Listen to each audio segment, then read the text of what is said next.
તારે તો જબરું છે. માં પૂનમ દેવી અને બાપો વીરપ્પન બંને કાઢવું પડે કે બડાકા.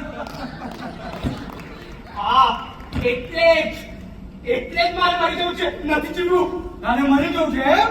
હા, તો હવે હું તને મારીશ. નિકાળ તારા કપડા. મેં કહ્યું નિકાળ તારા કપડા.